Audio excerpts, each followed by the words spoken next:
Hey guys, Kevin Gisman for Fear the Walking Dead, Season 1, Episode 2, so close yet so far. And I know a lot of people were very disappointed by last week's premiere, saying it was slow and that they didn't really like it as much. I'm really loving it, guys, and I have to say, the first episode was great, but this was the episode that sold me that I'm going to love this show. I mean, this episode really gave us what I wanted the show to be. When Fear the Walking Dead was announced, this is what I always wanted in this show, and I know we're only on episode 2, but already things are crazy. Imagine how this is gonna get. I mean, you really start to see in this episode how much the world is changing and how different things are becoming, because let's face it, the world at this point is changing in the show, and I think it's very well done the way they're handling it. And again, just them knowing, just us knowing what's going on and them not, I think is one of the things that's making the show even better than it already is. So let's just get into this episode.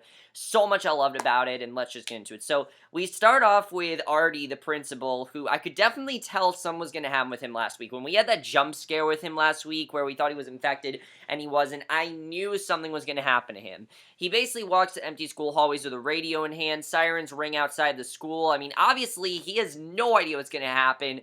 And he's at the point where he doesn't even know if there could be walkers inside the school, and he's obviously terrified. So, birds shriek on the, birds streak on the empty school grounds, and Alicia then walks in the middle of the street, with her headphones on as kids on skateboards ride past, and Alicia then walks into a house, and we realize that this is Matt's house, of course, her boyfriend. Of course, Matt stood her up last week, and we didn't know why, because obviously she wants to know, why the hell did you stand me up? And I think that was a good thing that she did. Her headphones continue blasting music despite being out of her ears. As she walks through the already open door, she explores the creepily empty house in search of her boyfriend, and there appears to have been a struggle. And the music, basically, Alicia hears a zombie-like gasp for air before seeing something on the living room floor and letting out, "Oh my god." And I'm just thinking, please don't kill him off. I think Matt and Alicia, they're really great characters. I really like where they're going with them. I really didn't want them to kill him off. Thank God they didn't, but I was really worried that they were going to kill him off in this episode, and I was happy that they didn't do that, because I don't want them to kill any major characters off yet. Like, when I say major, I count Matt as a major character because he plays a big role in Alicia's life. Any of the characters that have interactions in their life, I just don't want them to kill them off yet, so I'm happy that they didn't kill them off. So Travis flies out of the aqueduct in reverse and narrowly avoids being T-boned by an 18-wheeler, and basically this is right after they just killed Cal, and Travis and Madison scramble to connect phone calls to warn people of what's going on, because of course they do know what's going on, and Nick searches the radio stations for news, but the disaster people are talking about is regards to their team losing a quarterback.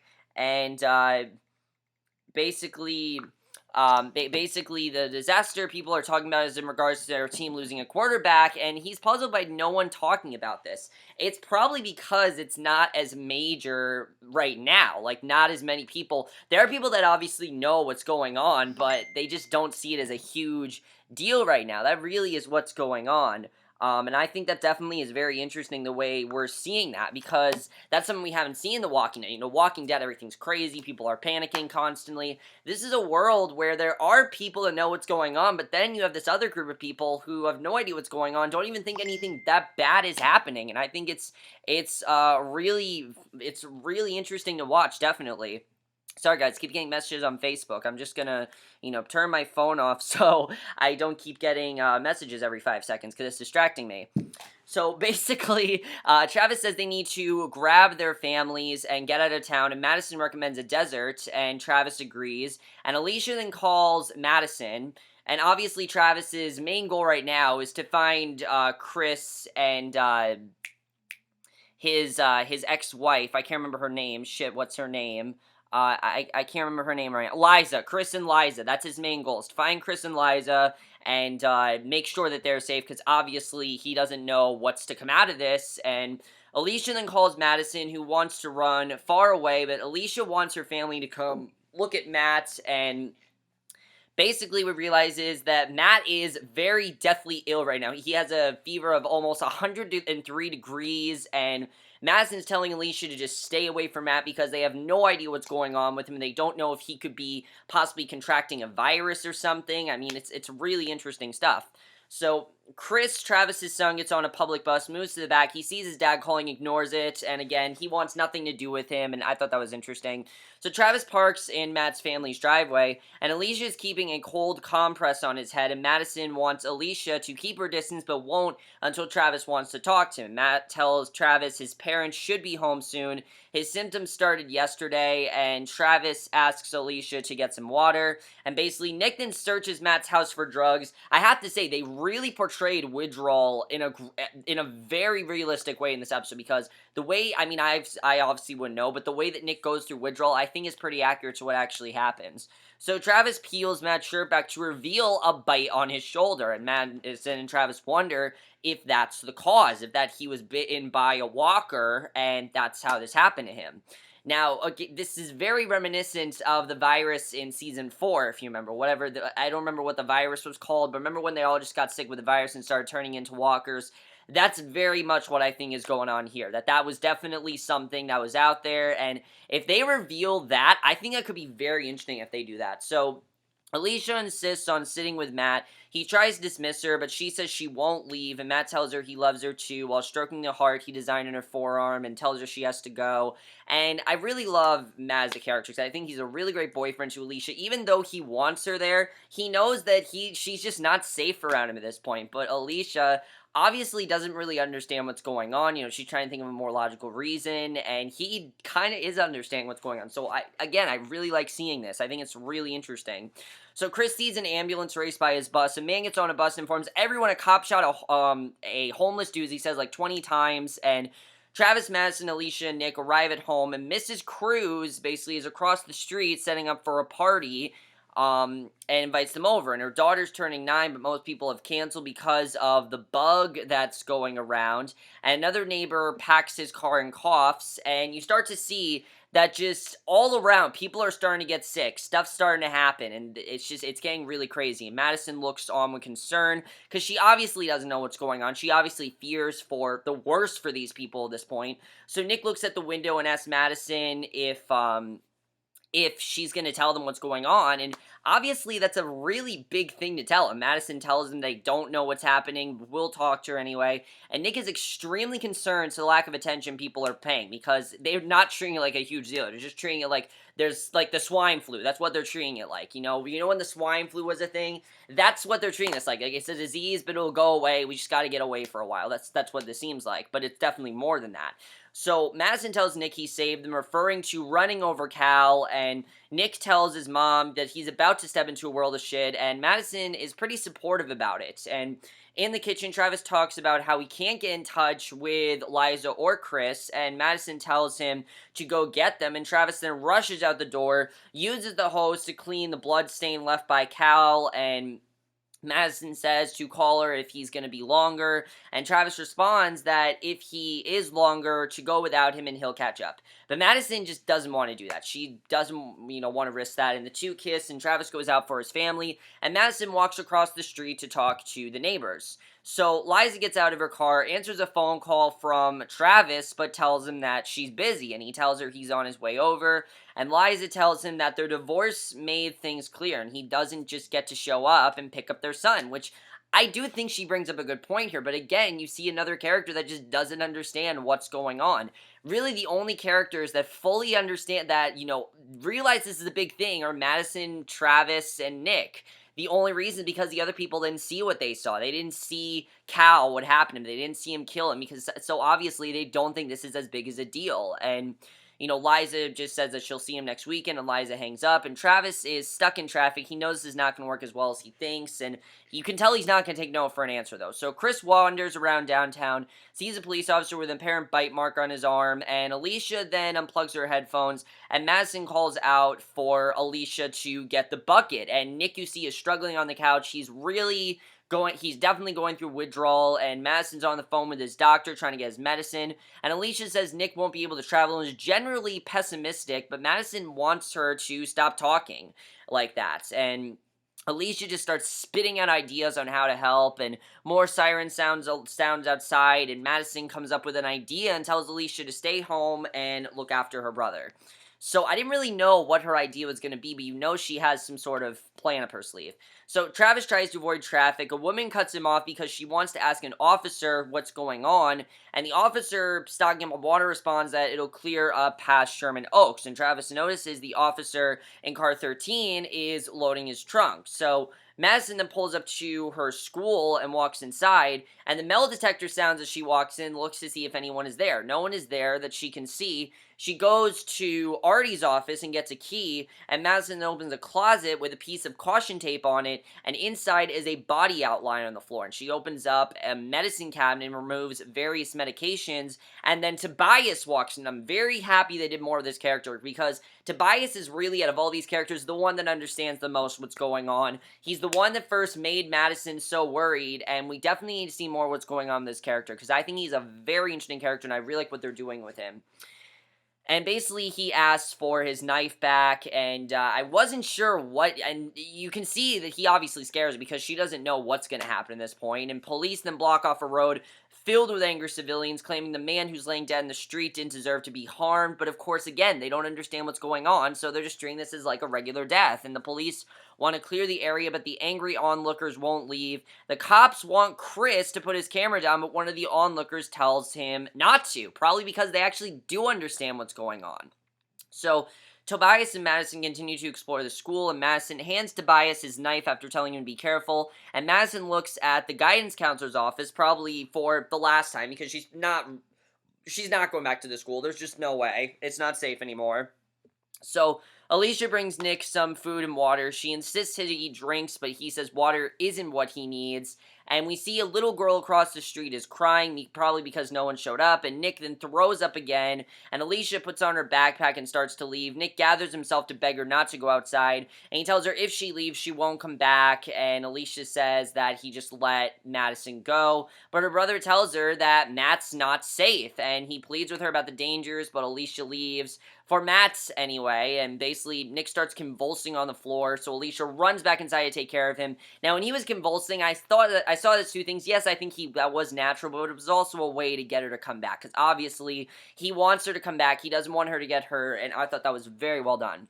So Travis pulls up to an infuriated Liza's home. She wants nothing to do with him, you can just tell. And he's trying to explain what's happening, but has trouble, and she's very skeptical. You know, she doesn't know if he's telling the truth or if he's just trying to get close to his son. And Travis uses Liza's phone to call Chris because he knows that there's no way that Chris is going to answer to him. He wants nothing to do with him, there's no way. And Chris is now chanting in a protest at the crime scene, answers the call, and he tells Travis he's at a protest, it's important, he's a part of it. He hangs up, and Liza sees the protest on TV and knows where he is, so basically, she goes to find him, and Madison and Tobias, walk around the school, and Tobias knew Nick. We basically realized, now that it's really interesting, Tobias actually knew Nick his freshman year, and he explains how looters work to Madison. He asks her if he's seen any of them yet, and she lies, saying she hasn't, which of course she has, and Tobias then guides her to the food pantry and calls it the mother load. He gets a card to load it, and Tobias advises her to stock up too, but she dismisses the advice, and Alicia then cleans the floor where Nick threw up. He wakes up and apologizes, and Alicia's worried because Madison should have been back by now.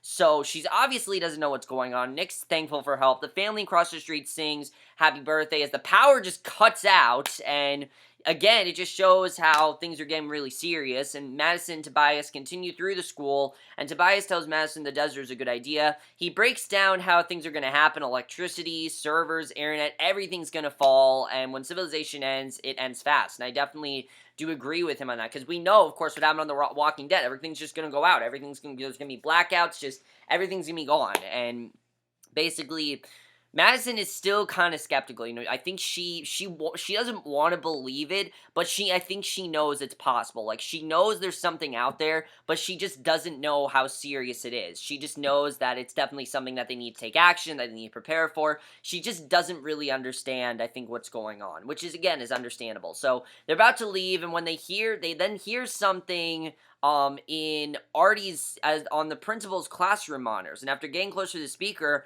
they hear the walker struggling for air before the metal detector goes off, and they hurry down the hallway. They know there's a walker there. A piece of food falls off the cart. Tobias grabs it despite Madison advising him not to do it, and Madison sees Artie, calls out for him, and Tobias wants to leave badly, and Artie has blood down his back, white eyes, and he is basically a walker now. And I knew they were going to do that when they showed him last week. I knew they were doing something with him, and Madison wants him to stop, offers help, but Artie just wants to eat her, and this really, I think, is what made Madison realize, okay, this is serious. I need to get out of here, and Tobias draws his knife, stabs Artie in the chest before trying and failing to jab the knife between him and his head, and I'm happy they didn't kill off Tobias, because he's the one with all the answers. You kill him, you got no answers, and I'm happy that they're not going to kill him, because obviously he knows what he's talking about, and Madison grabs the fire extinguishers. Tobias struggles to stay unbitten, and Madison hits Artie in the head, but Artie comes right back. She hits him again harder before bashing his head in, and they then leave the school shaken up without the food. They get into Madison's Camry, and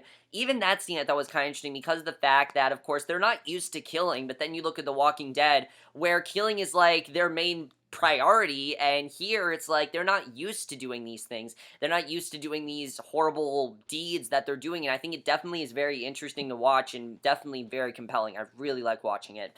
So they leave the school, and Chris is then in the middle of the protest, and Travis and Liza search for him, but there's a lot of people to sift through, and they find him, and Liza crouches to see the dead man, and the cover blows off of him, and his gory face revealed. They rush Chris out, because now Liza realizes that, yes, he is in danger, and he needs to get out there. So police in SWAT gear approach the protest, and a girl then approaches the police officer, not responsible, orders her to stop, and basically police open fire on the girl, who falls to the ground, and people run around frantically. Liza, Travis, and Chris flee, and people destroy property in the streets, and Liza leads Chris to a barbershop, and then, of course, now we meet our three new characters, which I knew they were going to come into play at some point, because, of course, the three characters that are main that we haven't met yet are Daniel, Ophelia, and Ophelia's wife, and I don't know the name of Ophelia's wife, but we meet them in this scene. I thought it was actually very well done, because Daniel wants to ignore their pleas to come for safety, but his wife insists he let them in. It kind of, to me, seems like Daniel's kind of more aware of what's going on, and Travis questions the safety and searches the place,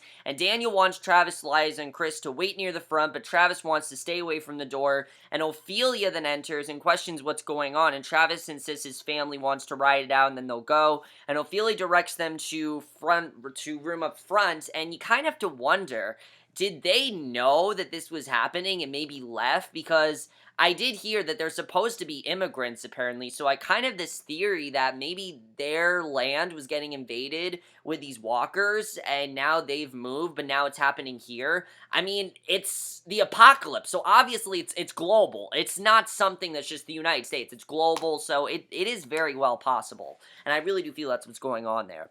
So Madison arrives at Tobias' house. The radio station advises people to stay inside. Tobias gets out of the car. Madison invites Tobias to stay with her until this is all over, but Tobias says it doesn't end because it's not going to end. And Madison's creeped out by his eerie words. Madison sees kids wearing masks drive by, and Daniel and his wife pray as the lights come back on, only to go off again. Travis thanks Daniel, but Daniel tells him to thank his wife, and cars are heard speeding, and people are heard rioting outside, and Liza asks Travis what he knows, and Travis tells her he's seen what people do or what they don't do, and he tells her that they don't die, they come back, and he wants to get far away. So he definitely is understanding what's going on. He knows that this is serious, and he knows there's really not a way out at this point. There's just, they can't get out of this, and they don't really know how to fix this. So Madison gets home and asks how Nick is doing, and she also asks if Travis called her before hiding the blood in her jacket, and Nick is excited to hear she brought drugs and tells Madison Alycia tried to leave, and he says that he stopped her, and Alycia calls Matt and closes herself in her room. Madison goes through the drugs she brought home in the bathroom because, of course, she doesn't know how this is happening. Maybe it could even be through the drugs, possibly. I mean, we know that Artie had those drugs, so did he maybe take a drug that turned him into a walker? Again, that's the one thing we don't know, guys. We don't know how the apocalypse started. So my guess is as good as any of yours, and I kind of feel like a drug is causing this apocalypse, and I think it's very interesting. And basically, her phone rings and it's Travis, and she wants him to come home, but he's stuck waiting in the shop. He asks about Nick's meds, and she tells him she got enough to weed him off of drugs, and Travis hears a loud explosion, urges Madison to go back to the desert. The cell phone's cut out, and Madison goes into Alicia's room, who's shocked to see her crying, and Alicia asks what happened, but Madison just walks out, and obviously Alicia's, doesn't understand what's going on, and basically we see that Artie lays dead at the bottom of the steps in the school. Madison packs the car. Riots continue in the streets, near where Travis is held up, and Nick sleeps with candlelight. Madison tries to call Travis, and Alycia then looks out the window with a flashlight, and the phones are dead again. They're not working, and Alycia wants to know what's going on, because she probably, out of the 4 characters, is the one that knows the least at this point, because the 3 characters, Nick, Madison, and Travis, they know what's going on, but Alycia really doesn't, and that's because she hasn't really been involved with anything yet, which I definitely feel is happening soon. So, a woman streaks outside, the neighbor gets attacked by Mr. Dawson, who was seen coughing earlier, and Alycia wants to help, but Madison won't let her outside because she knows it's not safe outside. She obviously is not just going to let her daughter outside where it's not safe. She's not going to do that to her. So Daniel's wife prays. Travis sits staring himself in the mirror. The candles for prayer are blown out, and that's how the episode ends. And I thought that was a fantastic ending. I really love that. And I really love what they're doing with this show. I know some people are saying, oh, it's cheesy and it's anti-drugs and things like that. I saw an article saying the show was all about just an after-school special. It is not that at all. I kind of have this theory, though, that there is a drug that's causing this apocalypse. Because, again, we don't know what's causing it. Why else would Madison want to get the drugs away from Nick? Maybe the drugs are causing it, and we know that Artie had these drugs. So maybe they are causing it, and I think that's really interesting to see what's going on there. And I'm definitely interested in seeing what they do with that. Alycia. Alycia at this point is the character that, of course, knows the least about the apocalypse, and I really feel very soon she's gonna get into something where she realizes what's going on, because she hasn't seen anything. She hasn't seen anybody get killed. She hasn't seen anything outside. She basically has been cooped up in her house and has no idea what's going on. So, obviously, she at this point, has, no idea what's going on, and, I can't wait to see if her character gets into something, because I really feel that I really am loving this show, guys. I definitely have to say that, but her character, I think, is one of the most compelling, because, of course, she just doesn't want to believe this is going on, and she very soon is going to find out that, yeah, this is real, and you need to comprehend what's going on here. I think that definitely is very interesting. And now let's talk about our 3 new characters, Daniel, Ophelia, and his wife. As I said, I really feel like they left their homeland because it was invaded by these walkers, because who knows how long this has been going on. Honestly, this is just LA, remember, guys. This is not where The Walking Dead takes place. This is LA, and I really feel that maybe in their part, that's basically their homeland was invaded, and they've come to the United States, basically, to get out of there, but now LA is getting in the same conditions too, so I think that definitely is very interesting. Tobias is a character that I'm really loving. I can't wait to see where that's going. Let's talk about this virus. What is causing it? Again, I don't really know what's causing it. Definitely seems to be a huge thing. Matt is going to turn into a walker, okay? There's obviously no way that they're going to fix him. He's going to be turned into a walker. We know what's going to happen. I can't wait to see how that turns out. That's going to be very interesting. I really like the way they handle Nick's withdrawal. I think that definitely is very well done. Will Chris and Liza go with Travis? Will he try to protect them? Obviously, they understand what's going on, but I just don't know if Liza necessarily trusts Travis with Chris. It just kind of seems like she doesn't really trust him, and I think she needs to realize that it's not so much about the trust, it's more about his safety. That's what Travis is worried about, is about Chris's safety. That's what's most important to him, and I think that definitely is going to be very interesting to see where that goes. So, now we have to wait 2 weeks for the next episode. I don't know why. I don't know why they're making us wait 2 weeks. This is episode 2. We have 5 episodes left, and I can understand this was episode 4, and this is episode 3, and then you had 3 episodes left. We have 4 episodes left, and what are you doing to us? I don't understand this. But whatever, guys.